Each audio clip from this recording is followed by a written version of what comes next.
Hola, en esta serie de videos vamos a ofrecer un curso experimental en matemáticas discretas. Bueno, entonces lo primero que hay que hacer es decir qué es matemáticas discretas. Matemáticas discretas, pues no es una etiqueta de matemáticas que sea universalmente conocida como un área de las matemáticas, ¿sí? No es como nuestros típicos cursos de matemáticas, digamos, de álgebra o de análisis, ¿sí? O no es como nuestros típicos cursos de matemáticas de ecuaciones diferenciales, topología, geometría, sino que se opone o sea, se genera como una etiqueta contrapuesta a las etiquetas que uno genera para cursos de ingeniería, o sea, cursos de matemáticas para ingeniería. Bien, entonces, pues no existe una etiqueta formal de matemáticas discretas, sino que se contrapone a los otros cursos que los estudiantes de ingeniería, típicamente ingeniería de sistemas, ingeniería de software, ciencias de computación, todos los que tienen que ver con ese mundillo del sector tecnológico, que son ese tipo de carreras, pues tienen como contraposición los cursos de matemáticas normales, cálculo diferencial, cálculo integral, cálculo multivariable, ecuaciones diferenciales, variable compleja, ¿sí?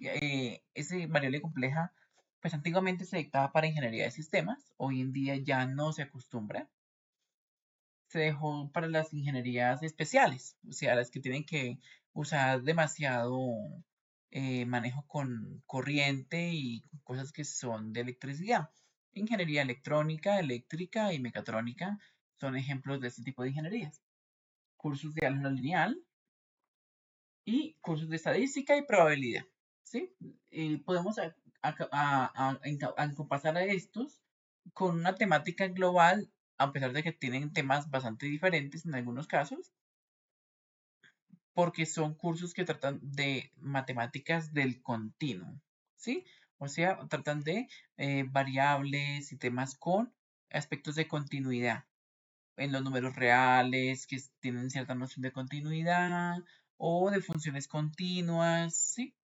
Por otro lado, en los temas de matemáticas discretas hablamos de elementos finitos, donde yo puedo contar los elementos. No es una sucesión pues, infinita o más bien densa de elementos, sino que es un conjunto de elementos puntuales o que no existen infinitos elementos entre uno y otro, ¿sí? Como lo que estamos viendo de temas del continuo, ¿sí? Es una etiqueta un poco blanda. Entonces, aquí tenemos elementos puntuales y cuando tratamos con números no existen infinitos números, sino que tratamos con números enteros que no tienen infinitos puntos entre uno y otro, sino que digamos entre el 5 y el 6 no hay elementos, ¿sí?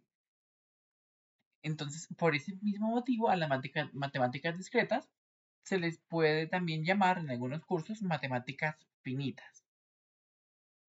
Bien, entonces hay un conjunto de temas típicos de un curso de matemáticas discretas. Libros buenos que yo recomiende está el libro de Bryant, el libro de Johnson Bosch y el libro de Rosen, ¿vale? Yo personalmente, y eso es una decisión totalmente personal, prefiero utilizar el librito de Johnson Bosch para acompañar este curso.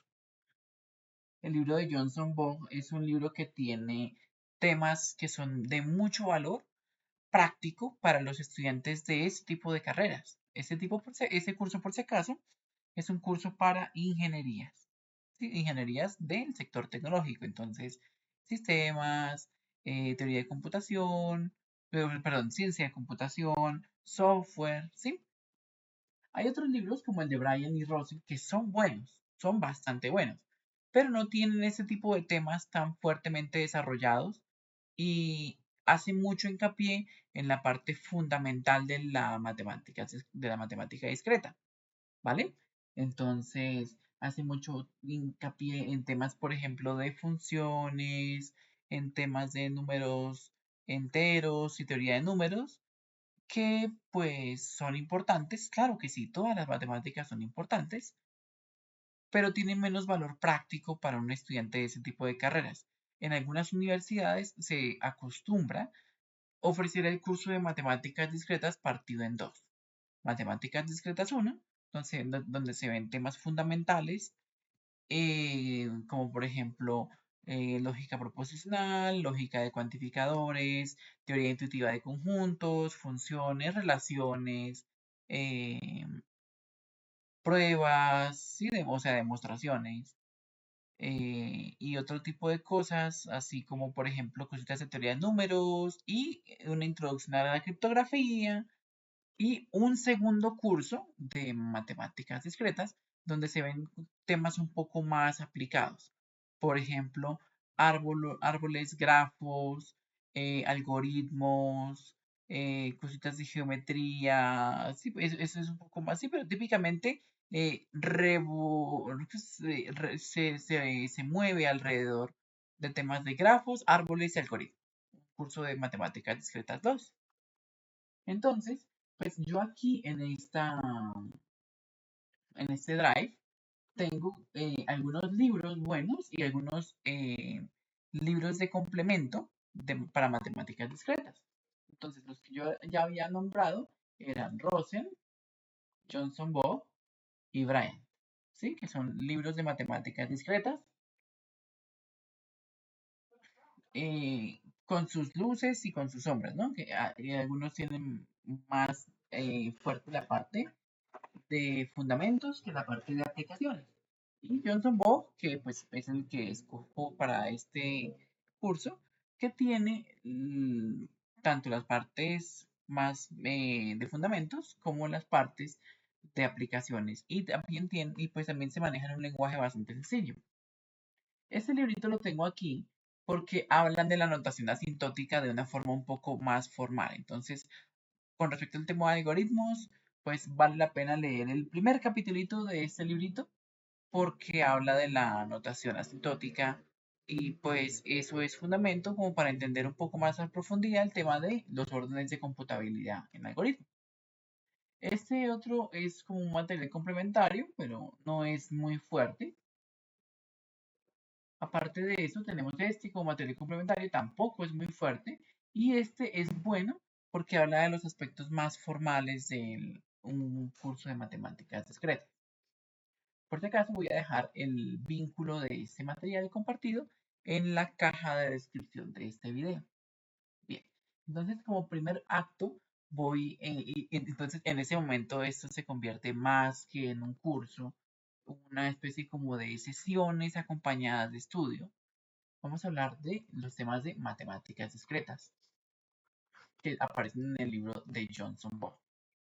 Listo, entonces, ¿qué tiene el libro de Johnson Bob que me parezca interesante y por lo cual voy a utilizarlo como material guía?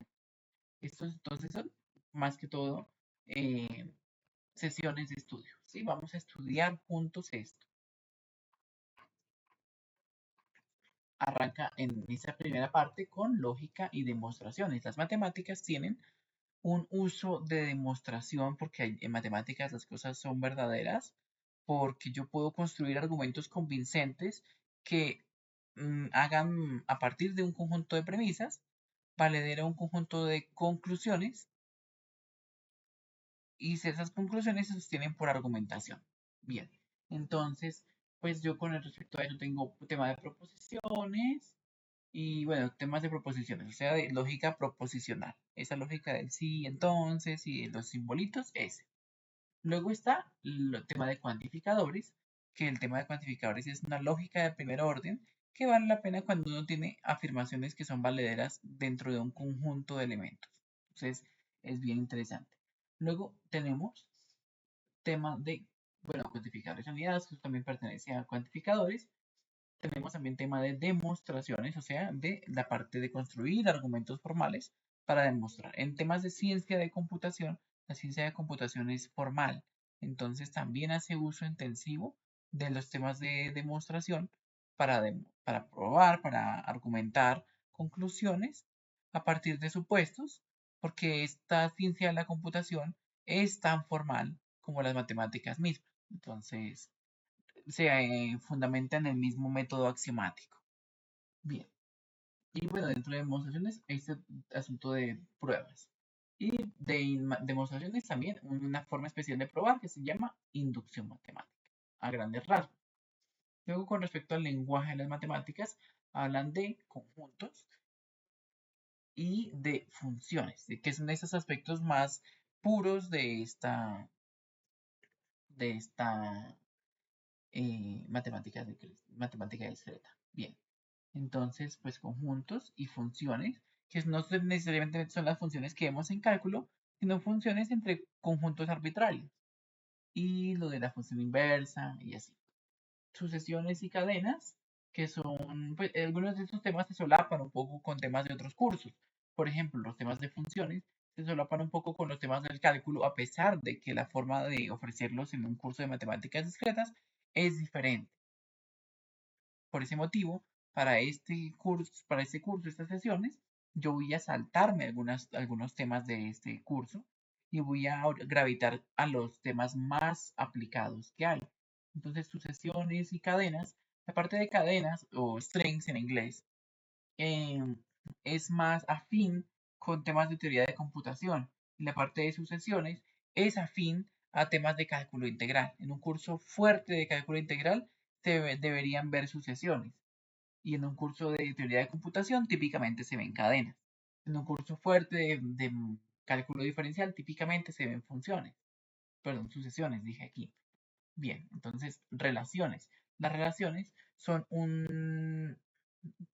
la forma de vincular elementos de un conjunto. Entonces, dentro de allí hay relaciones de equivalencia, relaciones de orden.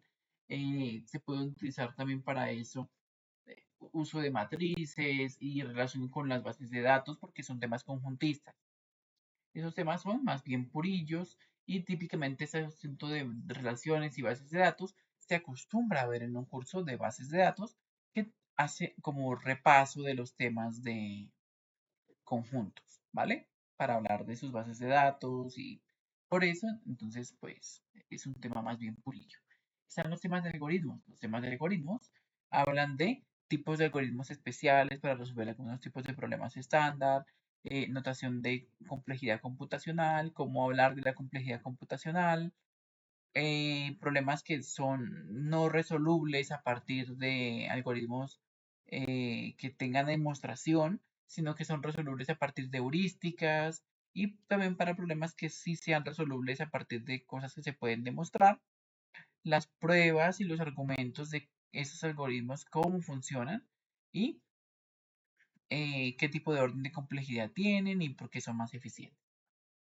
Ese es uno de los temas más aplicados. Cositas de teoría de números son propiedades de los números enteros, divisibilidad, algoritmos y representaciones, y pues algo de teoría de criptografía. ¿Sí? Entonces, en un curso típico de criptografía se hace repaso de todas estas propiedades. Métodos de conteo, eso tiene que ver con temas de no de probabilidad, sino de combinatoria. Esa combinatoria, probabilidad y estadística, que son pues temas que en algunos pedazos pueden tener confluencia, a pesar de que pues cada uno de ellos tiene un área de extensión bastante grande. Entonces, pues en esto de métodos de conteo, pues es uno de los temitas puritos y pues se puede hablar de temas de conteo cuando uno habla de combinatoria dentro de un curso de probabilidad o estadística. Entonces, pues sí, y trato de no meterme demasiado. Relaciones de recurrencia habla de recurrencia y recursividad para cosas que no se pueden expresar funcionalmente de forma explícita, sino que requieren consumir elementos generados anteriormente. De los temas más aplicados está teoría de grafos. Teoría de grafos es ampliamente utilizable en ingeniería de sistemas y ese tipo de profesiones, sobre todo en ese momento donde estamos utilizando esquemas de ordenamiento de datos que no exigen solamente hablar de bases de datos relacionales, sino que utilizamos grafos extensivamente para problemas aplicados, para uso de bases de datos que se construyen a partir de grafos o configuraciones configuraciones de espacios en red para computación paralela y distribuida. Y como elemento especial están los árboles, que son un tipo especial de grafos que tienen grandes propiedades y que son utilizables extensivamente en partes aplicadas de este tipo de profesiones. Un ejemplo de estos de árboles en sus aplicaciones es el uso de árboles para almacenar cachés en bases de datos como redes, ¿sí? Entonces, pues, tiene aplicaciones de ese estilo y también tiene otro tipo de aplicaciones en jerarquización y aplicaciones en la parte formal de las matemáticas, en la parte de lógica, ¿sí? Entonces, pues, tiene cierto tipo de aplicaciones. Hablan de redes que son cositas de flujo de elementos entre nodos, que pues, en un curso aplicado de álgebra lineal se pueden ver esas cositas de redes o, por ejemplo, en un curso de investigación de operaciones. ¿Sí? Entonces, pues, trato para esto, para que no sea demasiado extenso, tratar de sacar aquellas cosas que no sean tan, o sea, que se puedan cubrir por fuera o que en otro curso o que no sean tan aplicadas. Y por eso, pues, las cubra algún otro curso. De álgebra booleana y circuito combinatorio. Estos temas de álgebra booleana típicamente se ven en un curso de lógica digital o de electrónica digital. ¿Sí? A pesar de que, pues, un curso de lógica matemática de primer semestre típicamente habla un poco de esto, aunque sea por encima. Los temas de autómatas, gramáticas y lenguaje son temas muy aplicados y muy interesantes, pero típicamente viven en un curso de teoría de computación. ¿Sí? Entonces, pues, cositas de geometría típicamente viven en cálculo o en precálculo. Entonces, para este manejo, pues yo del curso, yo lo que voy a hacer es orientar solamente con respecto a los temas que aparecen aquí en pantalla. Sí, hay algunos temas que son puritos, pero pues supongo la existencia de algunos prerequisitos que de pronto no están cubiertos y entonces para que no vayamos después a cojear eventualmente en el curso, pues no puedo sacarlo todo, ¿sí? Entonces, lógica proposicional, por lo menos para que sepamos cómo calcular esas tablas, teoría intuitiva de conjuntos, para que sepamos las operaciones de conjuntos y cómo se relacionan con la lógica proposicional. Un poquito de lógica de cuantificadores para ver elementos que son afirmaciones sobre conjuntos. Y temas aplicados de grafos, árboles y algoritmos. Entonces, a grandes rasgos sería ese manejo. Bien, entonces, pues esto se convierte en una especie de sesión de estudio con respecto a los temas de la lógica proposicional y los demás, siguiendo esta sucesión. Entonces, pues no soy yo una persona que enseña en estas sesiones, sino una persona que acompaña el proceso de aprendizaje.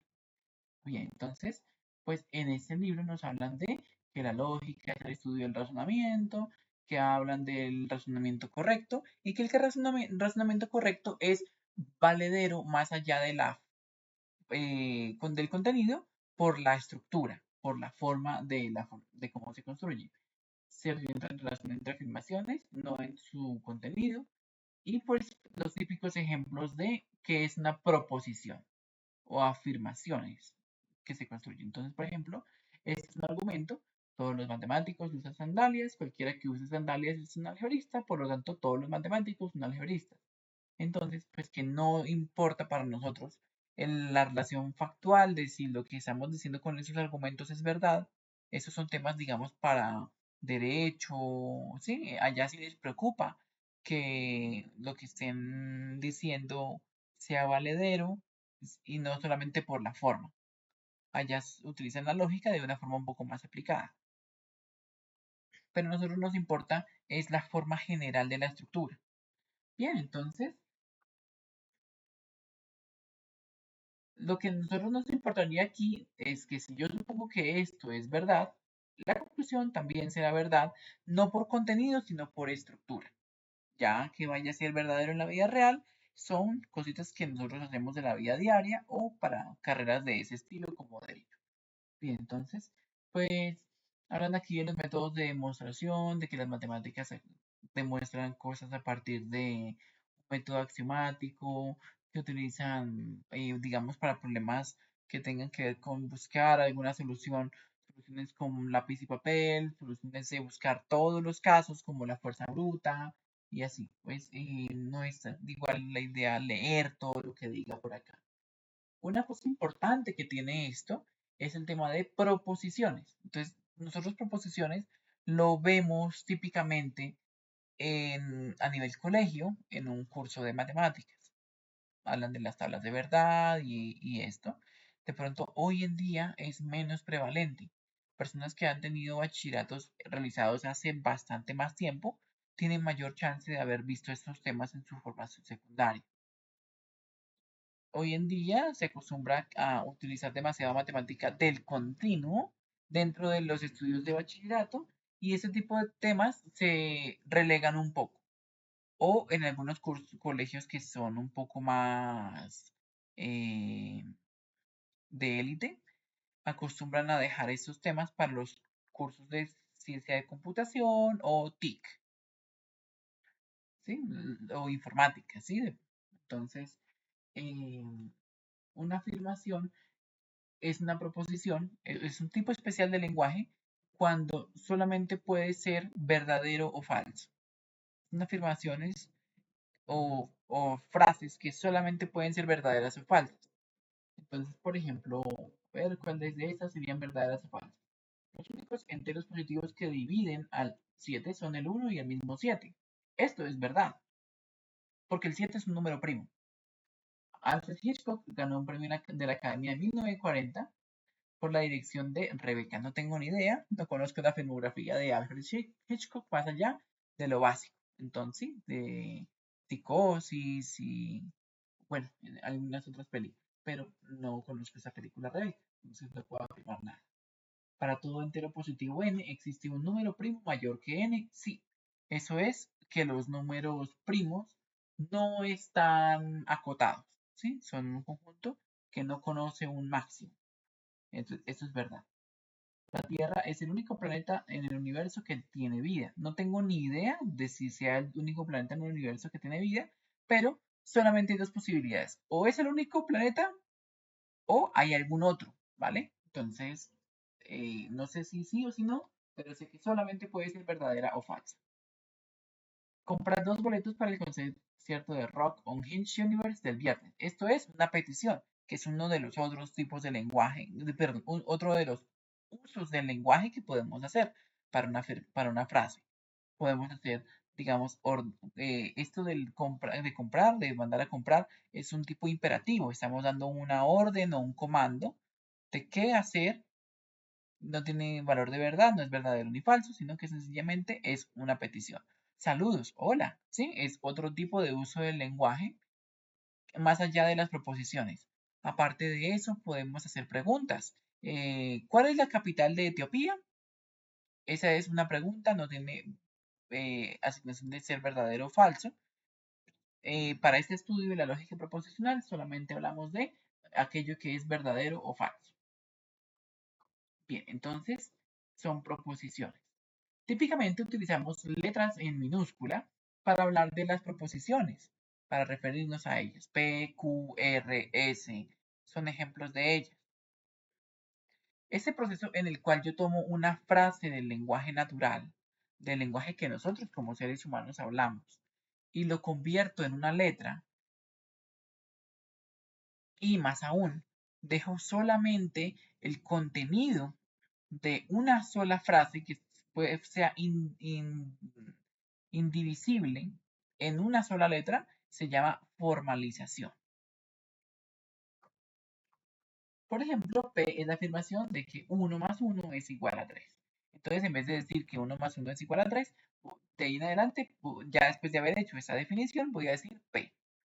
Entonces, esto puede ayudar a que los manejos de cálculos, porque así como en álgebra tenemos un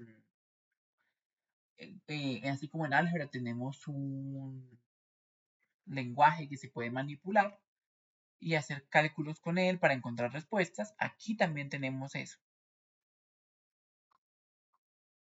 De esta forma yo puedo utilizar estas proposiciones que apenas acarrean una sola idea para combinarlas y recombinarlas y lograr generar afirmaciones más complejas y estructuras más complejas, tal como en la química tenemos átomos y los átomos se combinan y se recombinan entre ellos para formar moléculas entre ellas y digamos interactuar entre ellas y generar reacciones.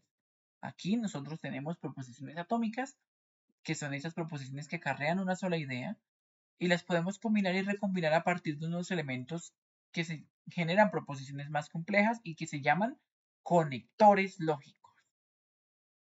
Entonces, por ejemplo, yo hablo de la conjunción, que es hablar de dos ideas juntas al mismo tiempo verdaderas, y decimos que es P y Q. También podemos utilizar esta nomenclatura con el gorrillo y podemos utilizar también esta que es la del lenguaje natural. Para la O utilizamos ese símbolo que parece como una V o la O, pero pues a nivel de cálculos y esto utilizamos solamente los símbolos lógicos. Entonces, el símbolo de gorrillo para la I, símbolo de algo que parece una V para la O. Y hablan aquí de un operador binario. Entonces, así como yo tengo la multiplicación que toma dos números y los combina y genera un número nuevo, o la suma que toma dos números, los suma, los combina y genera un número nuevo, nosotros podemos interpretar estos operadores lógicos o conectores lógicos que generan ideas más complejas, pero que también pueden interpretarse de forma matemática como una especie de operador, de elemento que toma dos y genera uno que es más complejo que los originales. Entonces, yo puedo tomar de ahí y dos elementos, estas dos proposiciones, combinarlos a partir de ese operador y generar un elemento más complejo. Posteriormente, entonces, veremos la forma de calcular estas proposiciones más complejas a partir de cómo se parten sus elementos principales, o sea, los elementos constituyentes. Digamos, P está lloviendo, Q hace frío, esa es una formalización. Y entonces yo digo que P y Q es que está lloviendo y hace frío, P o Q es que está lloviendo o hace frío. Y a partir de esto yo puedo combinar y recombinar y generar unas tablas de verdad que me va a mostrar la forma como las proposiciones más complejas que se forman a partir de esas proposiciones más sencillas tienen su valor a partir de los valores individuales de sus elementos constituyentes. Entonces, por ejemplo, yo voy a decir que una cosa es verdad en una conjunción, a la conjunción le llamamos conjunción al uso del operador de la I, o sea que P y Q, ¿sí? Es una conjunción de dos proposiciones individuales. La conjunción va a ser verdadera cuando los dos elementos constituyentes sean verdaderos y va a ser falso en otro caso. ¿Esto a qué hace alusión? Hace alusión de que yo, cuando tengo una sola proposición, tengo dos posibilidades. Tengo la posibilidad de que esa proposición inicial sea verdadera o sea falsa. Entonces, digamos, para una proposición P, yo tengo la posibilidad de que sea verdadera y tengo la posibilidad de que sea falsa. Solamente tengo esas dos para una proposición inicial P. Pero cuando incluyo una segunda proposición, entonces la segunda proposición se va a suponer independiente. Sus valores posibles no van a depender de los valores individuales de P. Entonces yo lo que hago es, a partir de cada posibilidad, generar una subposibilidad teniendo en cuenta que son elementos independientes. V y F, verdadero y falso respectivamente, verdadero y falso. para una proposición Q, digamos. Entonces, de aquí yo voy a tener, véanlo, 4 posibilidades. Voy a tener una posibilidad voy a hacer aquí la cuenta para P y para Q. Voy a hacer la cuenta cuando ambos son verdaderos, B y B, cuando verdadero y falso. Voy a poner un poco más para abajo para verdadero y falso. Cuando es falso y verdadero, y cuando ambas son falsas. Esta estructura se puede seguir prolongando para más proposiciones y típicamente se le llama una descomposición en árbol, ¿vale? Por si acaso el tema de árboles va a ser cubierto posteriormente en este mismo curso, pero de forma intuitiva podemos ver la forma como yo puedo tomar las combinaciones de verdaderos y falsos y tener esta partición de esta forma. Este curso de matemáticas discretas, pues se me imaginarán que no es muy formal y no es un curso que acostumbren tomar los estudiantes de carreras como matemáticas, ¿vale? Entonces, pues porque ya ven todas esas cosas de forma específica en cada curso, ¿sí? Entonces, verdadero, verdadero, verdadero, falso, falso, verdadero, son las 4 posibilidades. Si yo tuviera entonces tres proposiciones individuales, tendría 8 combinaciones posibles. Y en general, para una cantidad n de proposiciones, yo voy a tener que su cantidad de combinaciones de todas sus posibles, cuando es verdadero el uno y falso el otro y así, son 2 veces 2 elevado a la n. ¿Sí? Entonces, digamos que yo tuviera una sola proposición, son 2 combinaciones. Si tengo 2 combinaciones, como digo, 2 proposiciones, como vemos aquí, tenemos 4 combinaciones. 3 proposiciones, 8 combinaciones, y así sucesivamente.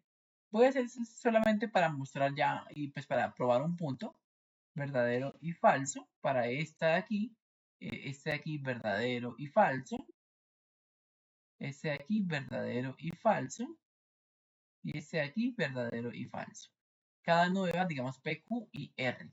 Cada una de las proposiciones adicionales que yo involucre va a duplicar la cantidad de combinaciones posibles, porque voy a tener 2 para cada una de las que ya existen. Bien, entonces pues voy a tener esto de esta forma. Para 2 proposiciones, verdadero, verdadero, verdadero, falso, falso, verdadero, falso, falso, y solamente va a ser verdadero cuando ambas son verdaderas. Y yo voy a poder calcular esas cosas a partir de esas tablas que se llaman tablas de verdad. En lenguajes de programación, como Java y otros, Java, JavaScript, típicamente la I se denota como doble ampersand. Este símbolo aquí se llama ampersand y tiene orígenes en el latín clásico. Muy bien. El latín eclesiástico. Muy bien. Entonces, una frase como esta, digamos, x es menor que 10 y y es mayor que 4, es verdadero cuando x es algún valor menor que 10, digamos 9, y cuando y sea un valor mayor que 4, digamos 10, ¿vale? Por el otro lado, el de la disyunción también va a estar determinado con sus elementos constituyentes y va a ser verdadero cuando una o la otra o las dos proposiciones individuales son verdaderas. Si yo mando a alguien a buscar pan y leche, perdón, eso va a traerlo cuando traiga tanto el pan como la leche, pero si mando a traer pan o leche, si trae una, está bien, si trae la otra, está bien, y si trae las dos, también. En algunas instancias se acostumbra a decir que no está bien traer para cuando le piden a uno o las dos cosas. O sea que el o no sería verdadero cuando son verdaderas ambas proposiciones individuales. A eso le llaman o exclusivo o excluyente. Pero típicamente, o bueno, en el contexto de computación le llamamos XOR. O como XOR viene de exclusive OR. ¿Sí? Típicamente lo escriben de la siguiente forma. XOR. Exclusive OR o exclusivo. pero pues aunque es tentador hablar de ese tipo de O, esa O no es el operador que hace referencia cuando hablamos de O en este tipo de contextos. Aquí hablamos de O inclusivo, donde es verdadero cuando una, la otra o las dos son verdaderas. Y este O inclusivo es práctico porque tiene aplicaciones interesantes en otro tipo de estructuras, por ejemplo, en teoría de conjuntos. En teoría de conjuntos, las relaciones de lo que sea el espejo de esta o allá van a ser definidas de esa forma inclusiva. Y allá tiene sentido, es intuitivo verlo y por eso es que típicamente se utiliza esa estructura aquí también. Esta estructura de O exclusivo es práctica también, pero pues se utiliza en otro tipo de contextos. Por ejemplo, entonces un milenio tiene 1000 años o 100 años, dependiendo de P y Q, una o la otra, ¿sí? O las dos, ¿sí? Pero pues, en ese caso, pues no pueden ser verdaderas ambas porque hablan de una relación distinta de años para el mismo elemento. La tabla de entonces de la O se ve de esta forma. En lenguajes de programación típicamente se anota el O como doble barra. En un curso de programación típicamente se ve algo de lógica, por eso es que estoy pasando esto de forma relativamente rápida. Entonces, símbolo de la O, X es menor que 10, o Y es mayor que 4, eso va a ser verdadero cuando una o la otra o ambas sean verdaderas. También tengo el elemento de la negación. Entonces, así como hablábamos de operadores binarios que cogen 2 y recombinan y generan 1, tenemos un operador unario que toma un solo elemento y genera otros a partir de solo uno. Aquí la negación, que nos damos con el símbolo de esta barrita no P, va a tomar lo que es verdadero y lo va a convertir en falso y viceversa.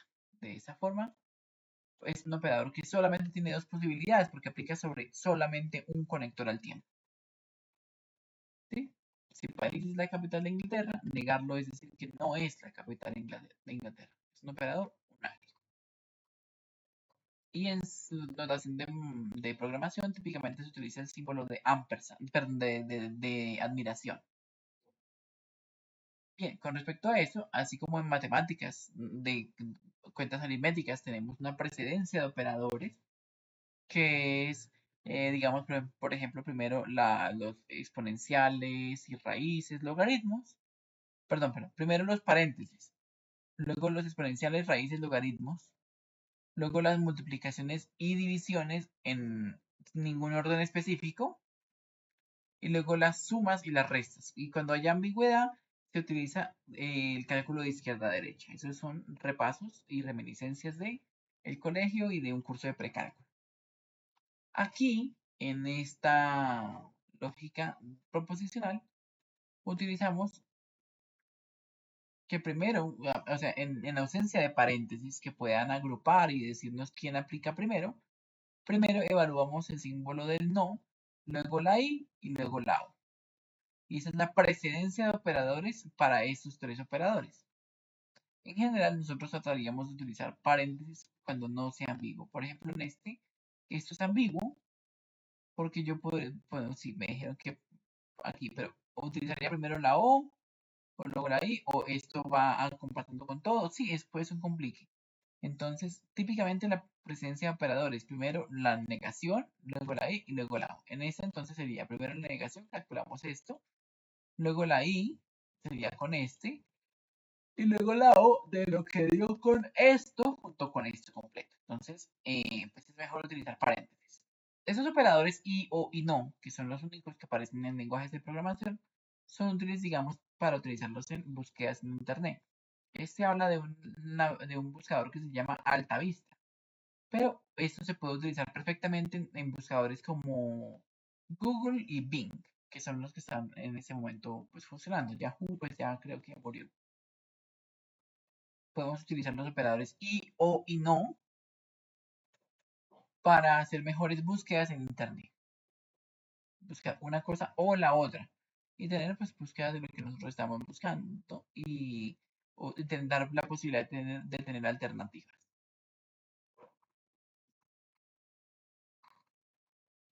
Por otro lado, tenemos proposiciones que utilizan condicionales y equivalencias. Entonces, bueno, repaso. A la I se le acostumbra a llamar eh, conjunción. A la O se le acostumbra a llamar disyunción. Y a la negación se le acostumbra a llamar negación, que es el del no. ¿Sí? La I, conjunción. La O, disyunción. No, negación. Y tenemos otros dos operadores. Solamente va a haber 5 operadores clásicos, básicos en la lógica proposicional. Se pueden construir otros, pero eso va a ser un tema más complicado.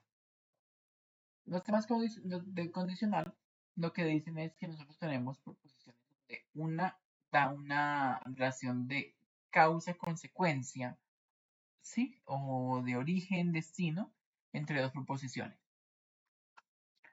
Y aquí al que va detrás de esta flecha se le llama hipótesis y al otro se le va a llamar conclusión o consecuente. Antecedente, hipótesis, el otro se va a llamar conclusión o consecuente. Esta es la P, hipótesis antecedente, y la Q, conclusión o consecuente.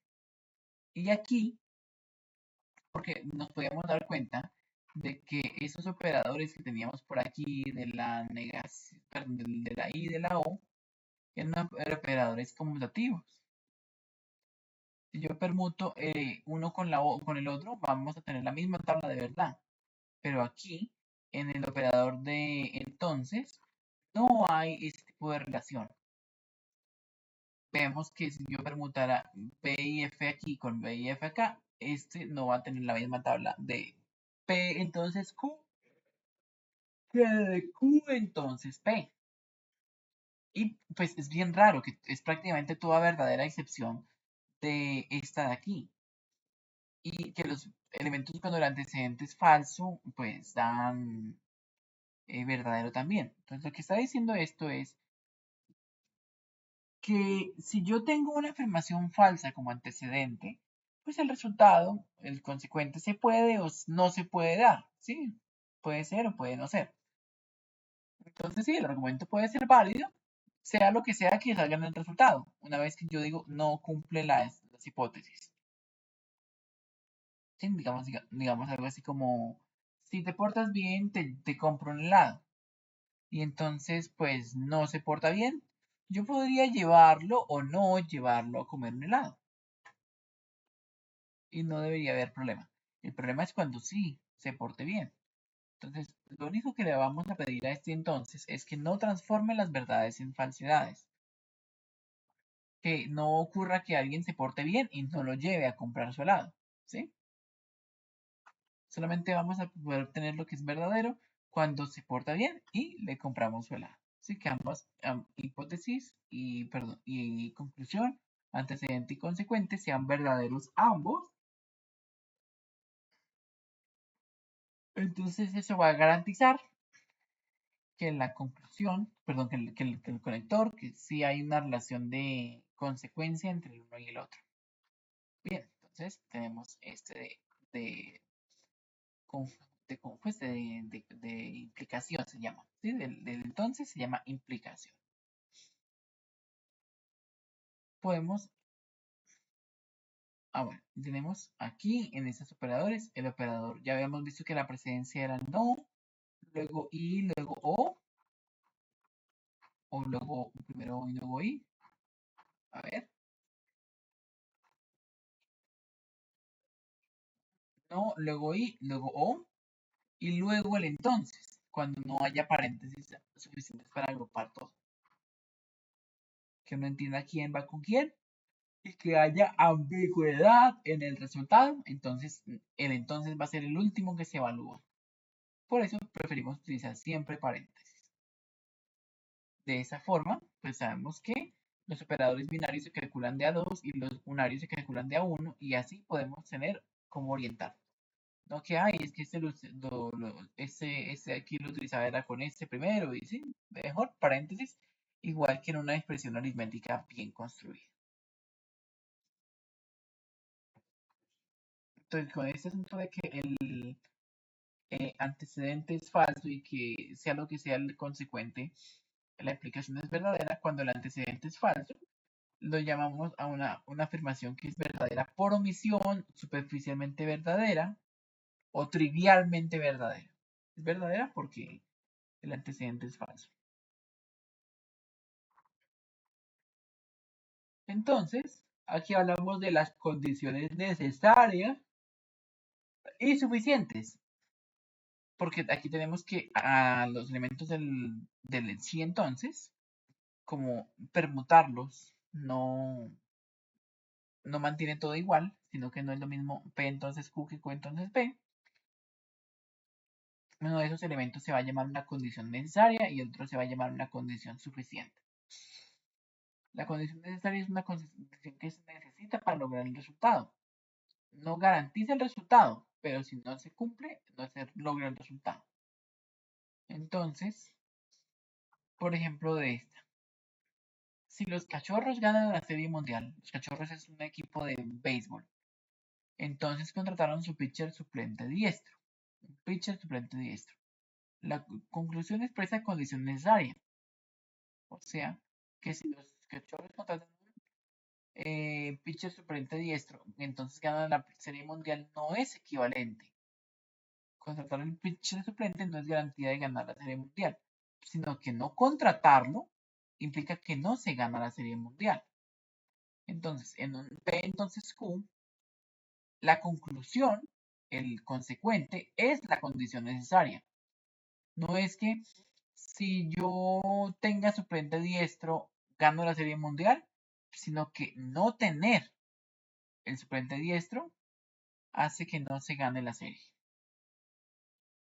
El problema es, ella es necesaria porque no garantiza tenerlo, pero no tenerla garantiza el fallo, ¿vale? Por otro lado, la condición suficiente es aquella que basta para lograr el resultado. Si la condición no se cumple, podemos tener un resultado, el mismo resultado de otra forma, lo que yo decía, que pues si el antecedente era falso, pues podemos sí o no llevarlo por el helado de alguna otra forma, o sí, de pronto viene la mamá y entonces le lo lleva el helado o algo así. Pero si lo logra, está garantizado que tiene que cumplirse, ¿sí? Entonces, eso es lo que significa una condición suficiente. En este caso, si entonces el antecedente es la condición suficiente. Y tenemos una estructura de cuando yo tengo P entonces Q, tengo una estructura asociada que es Q entonces P, que se llama una proposición recíproca, donde yo invierto antecedente por consecuente, manteniendo en la implicación. Por eso es que tiene el símbolo de flecha, porque da una relación de que fluye de un lugar a otro. Por otro lado, entonces tengo la proposición, el conector del sí solo sí, que el sí solo sí habla de cuando yo tengo que de aquí tengo para allá una implicación y de allá para acá también. O lo que dice es que ambas proposiciones van a estar vinculadas unas con otras. O sea, si una es verdadera, la otra también. Y si una no es verdadera, la otra tampoco.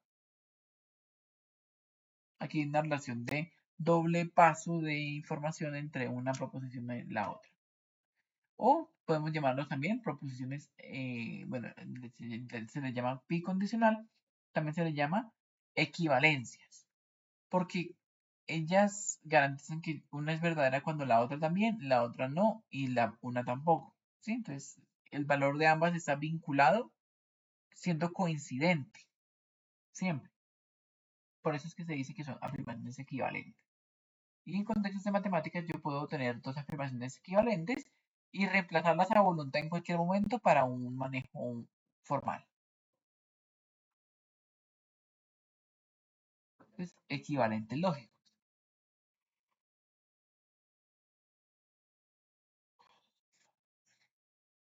Sí y solo sí.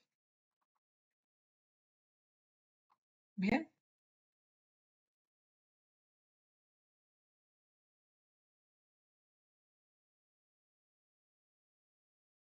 Se dice que dos afirmaciones son equivalentes lógicos y se escribe P así con Q cuando yo puedo garantizar que esto, y estamos en este caso o en este, o sea, que ambos son verdaderos o que ambas son falsas. O como quien dice, son equivalentes lógicos cuando la equivalencia es verdad.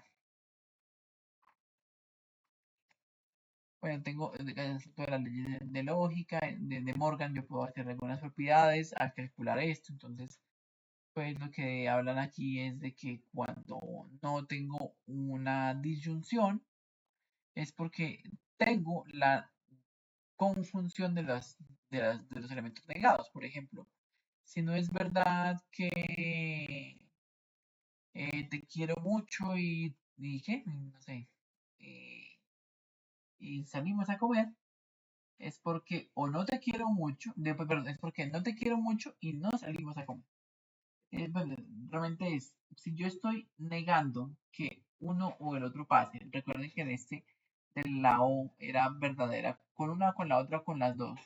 Si no es verdad la O, que es la cosa más incluyente del mundo que permite ser verdadero porque es uno por el otro o porque ambos, es porque ambos tienen que no ser al mismo tiempo. Y de forma de recíproca, si no es verdad que ambos, pues como el I es verdadero solamente cuando son verdaderas las dos, entonces pues una o la otra o las dos son falsas. O sea que esa es la forma de la O. O una o la otra o las dos son falsas. Ser falso es que el no algo sea verdadero. Y yo puedo mostrar aquí que esta parte de aquí no es verdad que ambas y que no es verdad la una y no es verdad la otra tienen la misma tabla de verdad, por lo tanto son equivalentes lógicos. Esta cosa se va a calcular de una forma un poco más expresa, ¿no? Pues yo puedo mostrar cómo calcular ese tipo de tabla. Idealmente ya tenemos aquí toda información de nuestra educación anterior. P, Q, y entonces vamos a tener que podemos calcularlos de una vez o podemos calcularlos paso a paso. Yo por ahora voy a poner P o Q. Luego voy a poner no es verdad que P o Q, que es esta misma posición que estamos tratando de calcular, pero lo hacemos por pasos. Por ejemplo, aquí. En este caso, tenemos entonces cuatro casos posibles: verdadero, verdadero, verdadero falso, falso verdadero y falso falso. Y yo puedo completar esto pues de una forma súper fácil, tomando la primera proposición de las que son atómicas o que son sencillas y eh, poniendo la mitad de las filas que vamos a tener de verdadero, la otra mitad en falso. Y para la siguiente proposición, la mitad de esa mitad en verdadero, la mitad de la misma mitad en falso y lo mismo para la segunda, ¿sí? Que es verdad la mitad y falsa la mitad. Y luego la mitad de la mitad y la mitad de la mitad y la mitad. Y así con cuántas proposiciones tengamos. Recordemos que si tenemos, digamos, cuatro proposiciones, vamos a tener una tabla de 16 filas. La O es verdadera porque uno, porque el otro o porque ambos. Y la negación de este P, entonces Q, P o Q es negar sencillamente lo que tengo en esa columna. F, F, F y V.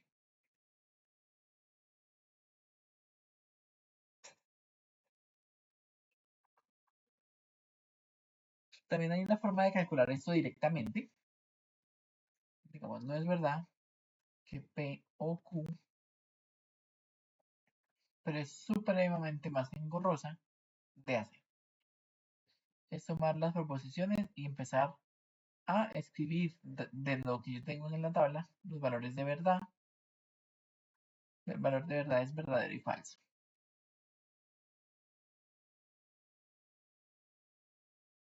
Y decimos la O Entonces la vamos a poner debajo del conector con el que estamos operando. Y entonces es verdadero aquí, verdadero aquí, verdadero aquí y falso aquí, que son los dos. Y luego lo negamos sobre el operador que acabamos de aplicar inmediatamente anterior. Inmediatamente anterior. Cuando ambos son verdaderos, es verdadero, yo niego, entonces como vuelvo falso, verdadero, vuelvo y niego falso, verdadero, vuelvo y niego falso, y falso, falso, voy y niego y es verdadero. Se puede calcular con cualquiera de las dos formas.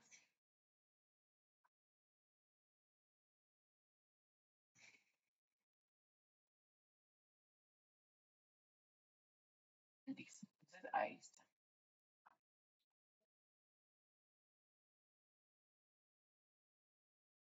Y podemos seguir calculando cosas de esta forma. Por ejemplo, este de aquí. Aquí nos muestran P, entonces Q.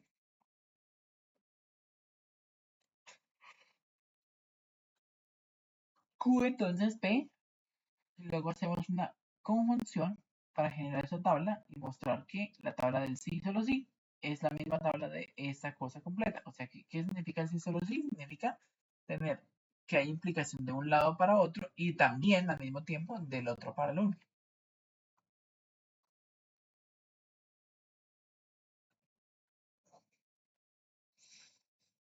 Y tengo una estructura equivalente al entonces, que es la contrapositiva o la transposición. Contrapositiva o también la conjugar, que es a partir de P entonces Q, tener que no Q, entonces no P. Esto es verdadero siempre y lo podemos mostrar si queremos, haciendo P entonces Q y no Q, entonces no P, donde primero aplicamos no y luego los demás operadores. Y con eso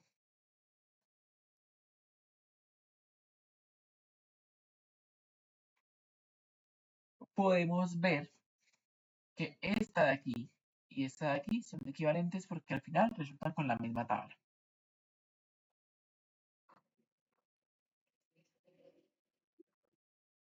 Ahí tenemos este tipo de cosas. Y pues hasta ahí iría. Entonces, pues ejemplos buenos de cómo calcular es sencillamente hacer nuestras tablas. Por ejemplo, este de aquí. Esta es una proposición que queremos calcular. Listo. Entonces sería, esa tiene tres proposiciones. Vamos a hacer primero, mostrar cuál es. Es P, I, Q, O, R. Hasta aquí. Entonces, R, O, Q, O, P. Ahí está. Lo primero que voy a hacer es contar cuántas proposiciones tengo.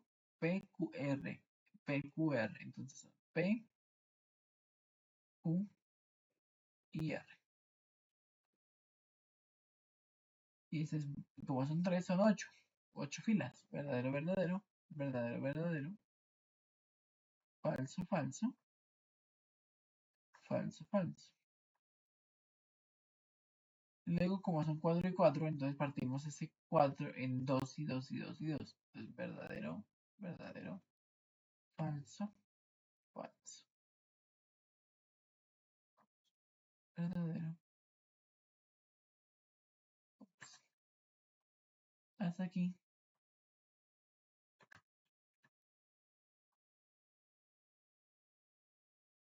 Y falso, falso. Y para la última, la mitad de 2 es 1, verdadero, falso, verdadero, falso, verdadero, falso, verdadero, falso. Ya conocemos el método, así es. Y lo primero que debería calcular es el QOR, es QOR,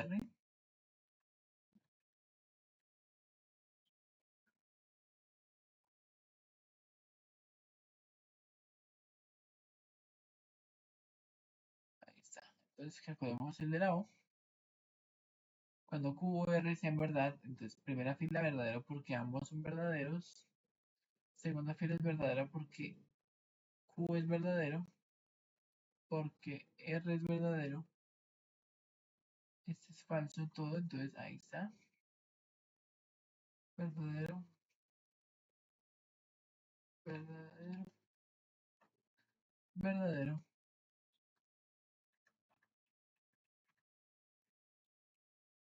Aquí el quinto, el cuarto. Y esto es verdadero, verdadero, verdadero y falso. Listo, entonces ya quedaría el segundo que es Q o P.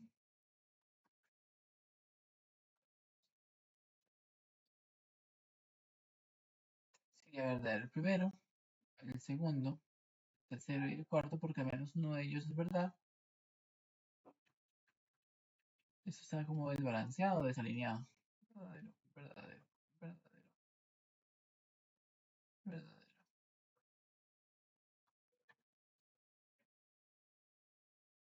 Y al final es falso, no, no porque al menos no es verdadero.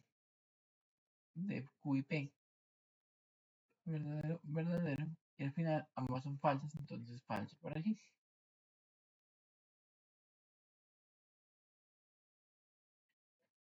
Y entonces la conjunción de P o R, de QR con P,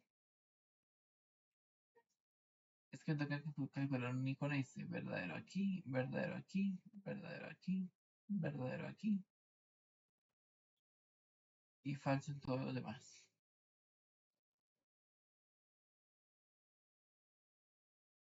Y listo. Este es un ejemplo de cálculo de este tipo de proposiciones compuestas. Bien, muchas gracias por estar por aquí y nos vemos entonces en la siguiente sesión. Y 3, y 2, y 1, y...